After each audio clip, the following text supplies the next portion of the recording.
Torque on A current carrying coil in magnetic field. देखो इसमें हमको ये स्टडी करना है कि अगर हम किसी भी करंट कैरिंग कॉइल को किसी एक्सटर्नल मैग्नेटिक फील्ड में रखेंगे तो उसके ऊपर कितना फोर्स लगेगा या कितना टॉर्क लगेगा, ये दो चीजें हमको कैलकुलेट करके देखनी है। तो इसके लिए हम सबसे पहले तो दो मैग्नेट्स एज्यूम कर रहे हैं जिनके बीच में हम एक मैग्नेटिक फील्ड प्रोड्यूस करेंगे। ये मैग्नेट फर्स्ट है और इसी के पास में हमने दूसरी मैग्नेट रखी हुई है, ये सेकंड मैग्नेट है। और इन दोनों मैग्नेट्स के बीच में क्या होगा, एक मैग्नेटिक फील्ड प्रोड्यूस होगा। मैग्नेटिक फील्ड की डायरेक्शन होती है हमेशा नॉर्थ पोल से साउथ पोल की तरफ। ये इन दोनों मैग्नेट्स के बीच में प्रोड्यूस होने वाला मैग्नेटिक फील्ड है। अब आपको क्या करना है, इस मैग्नेटिक फील्ड के अंदर एक करंट कैरिंग कॉइल को रखना है। सपोज करो हमारे पास में एक रेक्टेंगुलर कॉइल है इस टाइप की, और उसको हमने यहाँ पे दोनों मैग्नेट्स के बीच में रखा हुआ है, उसमें हम करंट फ्लो करेंगे। ये एक रेक्टेंगुलर कॉइल है, इधर से इसमें करंट इंटर करेगा, घूमते हुए दूसरे सिरे से करंट बाहर निकलेगा। ऐसे मान लो इसमें करंट है I। तो अब आपको ये कैलकुलेट करना है कि जब इस करंट कैरिंग कॉइल को हमने इस मैग्नेटिक फील्ड में रखा होगा तो इसके ऊपर कितना मैग्नेटिक फोर्स लगेगा और कितना टॉर्क लगेगा। अगर ये घूमने की कोशिश करेगी तो कितना टॉर्क लगेगा, और अगर फोर्स लग रहा है, अगर मूवमेंट करने की कोशिश करेगी तो टोटल कितना फोर्स लग रहा होगा इसके ऊपर। इसका कुछ नाम भी रख देते हैं, PQRS। ये जो रेक्टेंगुलर कॉइल है इसका नाम क्या है, PQRS। सबसे पहले तो इन दोनों पोर्शंस को देखते हैं, ये जो QR वाला पोर्शन है और ये जो PS वाला पोर्शन है।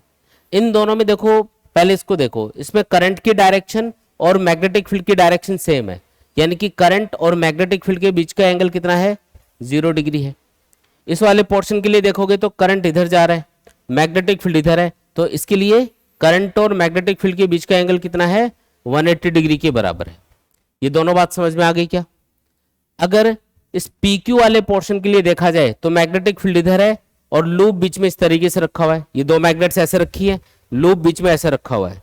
तो ये वाला जो पोर्शन है लूप का PQ और जो मैग्नेटिक फील्ड है वो एक दूसरे के परपेंडिकुलर हैं, यानी कि इस वाले पोर्शन के लिए थीटा कितना है, 90 डिग्री। इस वाले पोर्शन के लिए भी थीटा कितना होगा भाई, करंट जैसे रेक्टेंगुलर लूप ऐसे रखा है, इसमें करंट आ रहा है इधर, इधर वाले पोर्शन में R से S की तरफ इधर जा रहा है, मैग्नेटिक फील्ड इधर है क्रॉस करते हुए, तो इनके बीच का एंगल भी कितना है, करंट और मैग्नेटिक फील्ड के बीच का एंगल यहाँ पे भी 90 डिग्री है। ये एंगल समझ में आया क्या, पहले ये बताओ।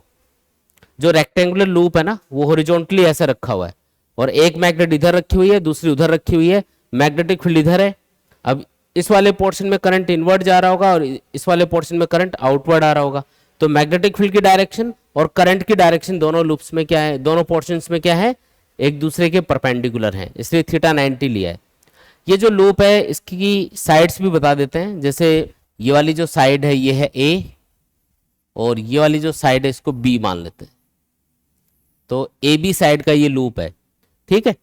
अब सबसे पहले तो ये बताओ कि इस वाले पोर्शन पे और इस वाले पोर्शन पे, इन दोनों पोर्शन पे कितना मैग्नेटिक फोर्स लगेगा।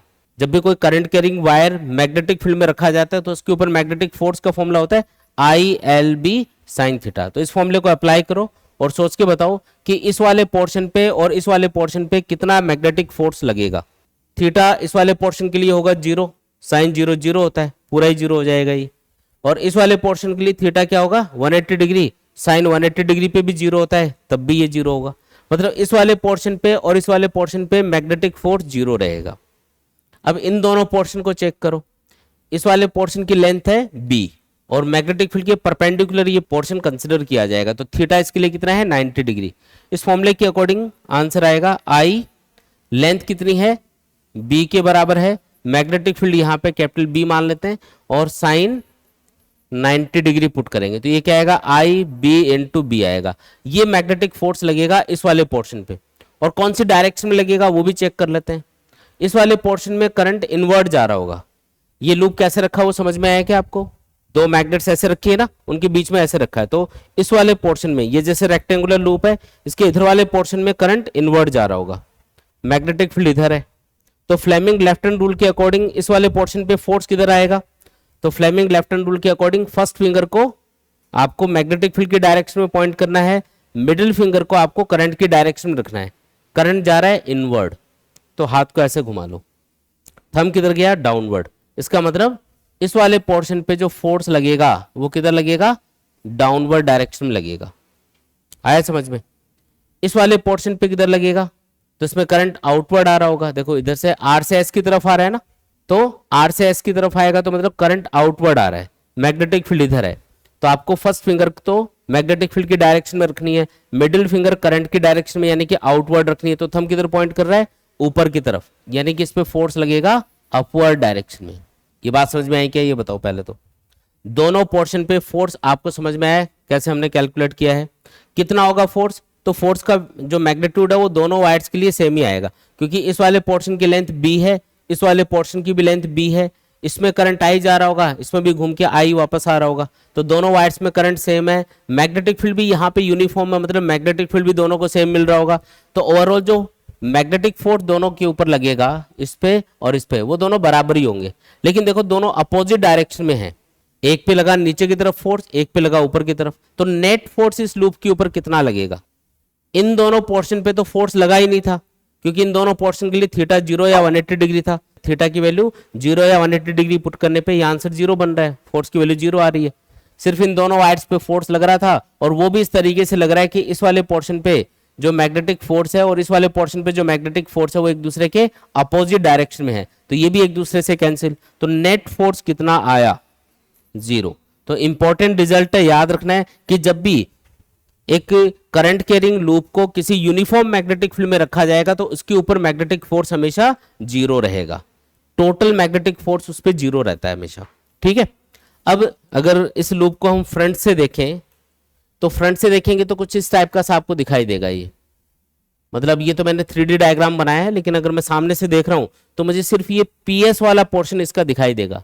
ये P वाला पॉइंट है और ये S वाला पॉइंट है। जैसे ये रेक्टेंगुलर लूप है PQRS, लेकिन सामने से देखोगे तो ये वाली एज दिखेगी आपको। ये मैं ड्रॉ कर रहा हूं यहाँ पे, ये P वाला पॉइंट है, ये S वाला। इधर वाले पोर्शन पे फोर्स किधर लगा, नीचे की तरफ, तो इसको दिखा देते हैं। इस पे इस वाले पोर्शन पे फोर्स लगा नीचे, और इधर वाले पोर्शन पे ऊपर की तरफ। और क्योंकि ये दोनों एक दूसरे के अपोजिट डायरेक्शन में है, इसलिए नेट फोर्स क्या आ गया, 0, है ना। ये तो समझ में आ गया होगा। अच्छा, ये जो दोनों फोर्स हैं इनके बीच की ये जो डिस्टेंस है ये है a के बराबर। अब दोनों फोर्स का जो टोटल है वो तो 0 आ गया, वो तो हमको समझ में आ गया। लेकिन ये दोनों फोर्स मिलके इस लूप को घुमाने की कोशिश करेंगे। जैसे ये लूप है ना, इस वाले पोर्शन पे फोर्स किधर लग रहा है, नीचे की तरफ, इस वाले पे ऊपर की तरफ। तो ये वाला सिरा तो नीचे जाएगा और ये ऊपर जाएगा, तो ये ऐसे टर्न करेगा ना। और जब भी कोई चीज घूमती है तो उसके ऊपर टॉर्क लगना जरूरी है। इसका मतलब इसके ऊपर टॉर्क लग रहा होगा। कोई भी चीज को घुमाने के लिए क्या चीज लगती है, टॉर्क। तो यहाँ पे टॉर्क लग रहा होगा इसके ऊपर, और टॉर्क का फॉर्मूला होता है फोर्स इनटू परपेंडिकुलर डिस्टेंस। ये दोनों फोर्स बराबर मैग्नीट्यूड के हैं और इनके बीच में परपेंडिकुलर डिस्टेंस है a। मतलब दोनों फोर्स वाली जो लाइन है ना, उनके परपेंडिकुलर अगर आप एक लाइन ड्रॉ करोगे तो उसकी जो लेंथ आएगी वही है perpendicular distance between the forces, जो यहाँ पे किसके बराबर है, a के बराबर है। तो टॉर्क का फॉर्मूला बनेगा यहाँ पे force into perpendicular distance a। Force की वैल्यू हमने वहां पे ऑलरेडी कैलकुलेट कर रखी है, आई बी इंटू बी, जो उन वायर्स पे लग रहा होगा। तो ये आएगा tau equals to I B into B into A. ठीक है। और a into B, A into B, ये क्या है, ये तो एरिया ऑफ द लूप हो गया। इसकी एक साइड लूप की a है स्मॉल a, और दूसरी साइड क्या है, स्मॉल b। दोनों को मल्टीप्लाई करोगे तो क्या आ जाएगा, एरिया ऑफ द लूप आ जाएगा। तो a इंटू बी को मिला के मैं एरिया ऑफ द लूप बोल देता हूं, और ये क्या आ गया, कैपिटल B, जो मैग्नेटिक फील्ड को रिप्रेजेंट कर रहा है। तो अपने पास में जो टॉर्क है उसका फॉर्मूला निकल के आ गया कि अभी इस सिचुएशन में इसके ऊपर कितना टॉर्क लग रहा होगा, IA के बराबर। अब इस टॉर्क की वजह से ये लूप घूमेगा, ऐसे टर्न करेगा ना, ऐसे घूम जाएगा। अभी ऐसे रखा हुआ तो ये वाला सिरा तो नीचे जाएगा, ये ऊपर जाएगा, तो ये ऐसे घूमेगा, तो ऐसे टर्न कर गया ये। अब जब ये टर्न करेगा तो उस कंडीशन में टॉर्क अलग आएगा। ये वाला पॉइंट P है, ये है S, और इस वाले पोर्शन पे फोर्स ऊपर लग रहा है, इस वाले पोर्शन पे फोर्स लगा ऊपर, इस वाले पोर्शन पे फोर्स लगा नीचे। ठीक है। अब इनके बीच की परपेंडिकुलर डिस्टेंस बदल गई। अब जो टॉर्क लग रहा होगा ना वो अलग लगेगा। क्यों, क्योंकि फोर्सेज तो उतना ही है, लेकिन फोर्सेज उतने ही है, लेकिन इनके बीच की परपेंडिकुलर डिस्टेंस अब a नहीं है।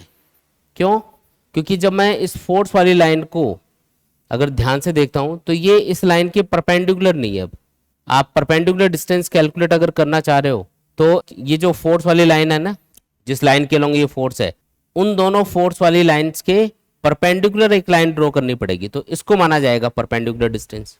दोनों फोर्स के ऊपर जो परपेंडिकुलर लाइन ड्रॉ करोगे ना, वो वाली जो डिस्टेंस है उसको हम बोलते हैं perpendicular distance between the forces. अभी वो x है, पहले वो किसके बराबर था, a के बराबर था, अभी वो अलग है कुछ, तो ये कैलकुलेट करना पड़ेगा।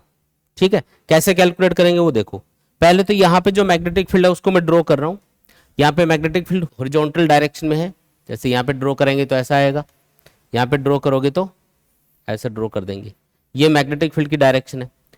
अगर मैं इस डायग्राम के अंदर इस लूप का जो एरिया वेक्टर है उसको ड्रॉ करूं, एरिया वेक्टर हमेशा किधर होता है, प्लेन के परपेंडिकुलर आउटवर्ड होता है। ऊपर वाली सरफेस के लिए आउटवर्ड इधर होगा और नीचे वाली सरफेस के लिए आउटवर्ड इधर होगा।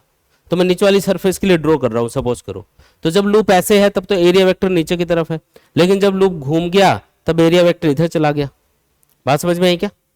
तो यहाँ पे जो एरिया वेक्टर है उसको ड्रॉ करेंगे, जो कि ये जो लूप का जो प्लेन है, ये जो प्लेन है ना इसका, इसके परपेंडिकुलर होगा ऐसे। तो जब ये ऐसे घूमेगा तो एरिया वेक्टर इधर ड्रॉ करना पड़ेगा, मतलब ये एरिया वेक्टर की डायरेक्शन है। ये चीज समझ में आई क्या आपको? और ये जो एरिया वेक्टर है, सपोज करो ये मैग्नेटिक फील्ड की डायरेक्शन से थीटा एंगल पे आ चुका है। मैग्नेटिक फील्ड हॉरिजॉन्टल डायरेक्शन में है, इधर है, और जो लूप है उसका एरिया वेक्टर किधर है, ऐसे घूम गया ना, ये ऐसे हो गया। तो जो हॉरिजॉन्टल डायरेक्शन उससे इस एरिया वेक्टर ने कुछ एंगल बना रखा है थीटा। ठीक है, अब थोड़ी सी ज्योमेट्री यूज करते हैं। देखो, अगर ये एंगल थीटा है तो एरिया वेक्टर हमेशा जो कॉइल होती है या लूप होता है उसके प्लेन के परपेंडिकुलर होता है। ये टोटल एंगल 90 डिग्री है यहाँ पे। तो अगर ये थीटा है तो ये बचा हुआ एंगल कितना होगा, ये वाला एंगल 90 माइनस थीटा होगा ना। अगर ये थीटा है तो ये कितना होगा, 90 माइनस थीटा। अब इस छोटे से ट्राइंगल को ध्यान से देखो, इसमें ये एंगल 90 डिग्री है। तो अगर ये 90 माइनस थीटा है तो ये कितना होना चाहिए, ये थीटा होना चाहिए, क्योंकि इन दोनों का सम 90 डिग्री आना चाहिए। ट्राइंगल की तीनों एंगल्स का सम क्या होता है, 180 डिग्री। ये अकेला 90 डिग्री है एक इधर, तो इन दोनों का सम 90 डिग्री होना चाहिए। इसलिए अगर ये 90 माइनस थीटा है तो ये थीटा होना चाहिए। अब इस बड़े वाले ट्राइंगल पे फोकस करो, ध्यान से देखना इसको, इस वाले ट्राइंगल पे फोकस करना है। दिखा क्या आपको? इस वाले ट्राइंगल के अंदर ये एंगल क्या है, थीटा, और एंगल के सामने ये वाली साइड क्या है, परपेंडिकुलर। और ये सबसे बड़ी लाइन क्या होती है राइट एंगल ट्राइंगल में, हाइपोटेनियस। हाइपोटेनियस आपको पता है परपेंडिकुलर कैलकुलेट करना है, तो दोनों में रिलेशन क्या होता है, परपेंडिकुलर और हाइपोटेनियस दोनों में रिलेशन क्या होता है, साइन थीटा। तो हम लिखेंगे sine theta equals to perpendicular upon hypotenuse, यानी कि x अपॉन ए। तो इससे x की वैल्यू आ गई a साइन थीटा।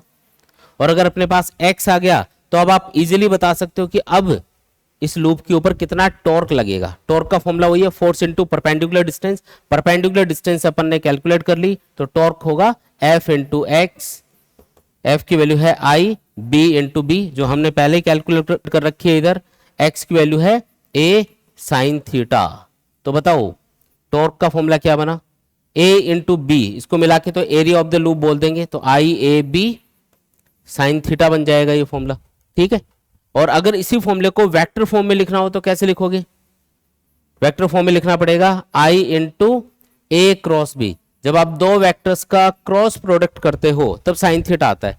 तो इस फॉर्मूले को अगर वेक्टर फॉर्म में लिखना है तो आपको I into A cross B लिखना पड़ेगा, क्योंकि ए क्रॉस बी को ओपन करोगे तो क्या आ जाएगा, ए बी साइन थीटा। वापस वही फॉर्मूला आ गया ना। तो ये इनका टॉर्क का फॉर्मूला आ गया अपने पास में। मतलब इस लूप के ऊपर जो टॉर्क लगेगा किसी भी पोजीशन पे, जब एरिया वेक्टर और मैग्नेटिक फील्ड के बीच का एंगल थीटा हो, अब थीटा कुछ भी हो सकता है, उसके अकॉर्डिंग हम वैल्यू पुट करके सॉल्व कर लेंगे। टॉर्क आएगा IAB साइन थीटा या फिर I into A cross B. और यहाँ पे एक और चीज इंपॉर्टेंट है कि अगर इस लूप के अंदर नंबर ऑफ टर्न्स आपको दे रखे हो, यहाँ तो नंबर ऑफ टर्न्स मैंने बताया नहीं, लेकिन अगर इसमें बहुत सारे नंबर ऑफ टर्न्स होते तो हर एक टर्न के ऊपर इतना टॉर्क लगता। तो अगर इसमें n नंबर ऑफ टर्न्स हैं तो टोटल टॉर्क कितना लगेगा, इसको n से मल्टीप्लाई कर देंगे। भाई एक टर्न, अगर सिंगल टर्न वाले लूप के ऊपर इतना टॉर्क लगता है तो 10 टर्न वाले जो लूप होता है ना उसके ऊपर टॉर्क कितना लगता इसी मैग्नेटिक फील्ड के अंदर, तो वो 10 टाइम्स ज्यादा लगता। अगर उसमें 20 नंबर ऑफ टर्न्स होते तो 20 टाइम्स ज्यादा लगता टॉर्क सिंगल टर्न की कंपैरिजन में। तो जितने नंबर ऑफ टर्न्स होंगे उतने से इसको मल्टीप्लाई कर दिया जाएगा फॉर्मूले को। तो n किसके लिए आएगा, नंबर ऑफ टर्न्स के लिए। अगर सिंगल नंबर ऑफ टर्न है तब तो n की वैल्यू 1 पुट कर दो, अदरवाइज जितने भी नंबर ऑफ टर्न्स होंगे वो यहाँ पे पुट करना पड़ेगा। आया समझ में ये?